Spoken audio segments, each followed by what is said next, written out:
If you ride the ferry, you know the lines can be pretty long. So imagine waiting like over an hour to drive onto a ferry and then someone else cuts right in front of you. The Seattle Times talked with a spokesperson for Washington State Ferries. They say that ferry cutting is as bad as it's ever been, and there's not a lot to be done about it. Cutting the line is prohibited. It is punishable with a $139 fine if witnessed by police. But there's not much that ferry employees can do about that, and nearby officers usually not able to watch the line and give out tickets to offenders. So the result, a lot of angry drivers looking for a place to vent their frustration. A lot of frustration. Another weekend of Revive I-5 projects are in store. Speaking of frustration, WashDOT's Amy Moreno and our traffic expert Adam Gerke here this morning with what to expect on the roads. Our old friend Amy, hi there. How's it going? Good morning. How are you guys doing today? We're doing real well. Now, let's talk about the Revive I-5, specifically the southbound I-5 work that's going on this weekend to start.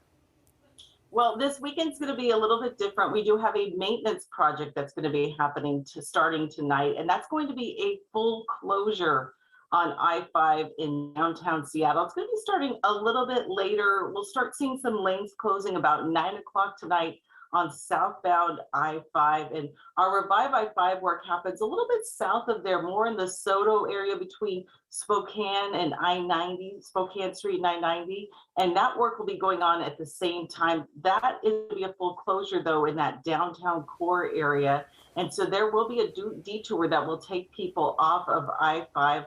It's going to be a sign detour that's going to be starting about 9 o'clock. It'll be fully in place by 11 p.m. That's going to go until tomorrow morning.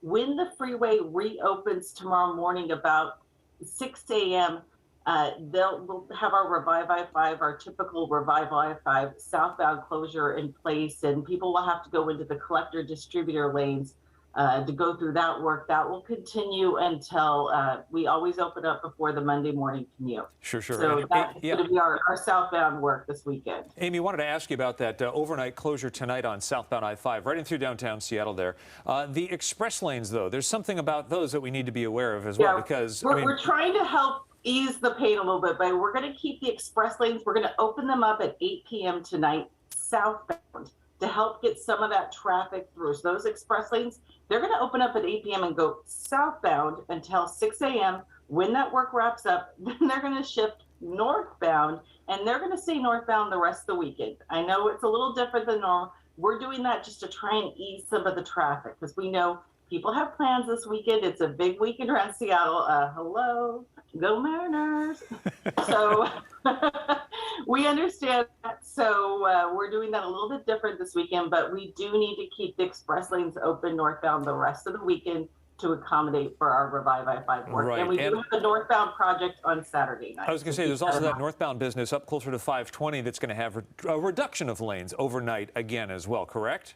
Yeah, it's actually starting close to Lakeview because we have another project that's going to be working a little bit south of 520. So it's closer to Lakeview, actually. And we're going to be going up to 45th. 45th will not be closed, but Harvard on-ramp will be closed. And that's going to be Saturday night.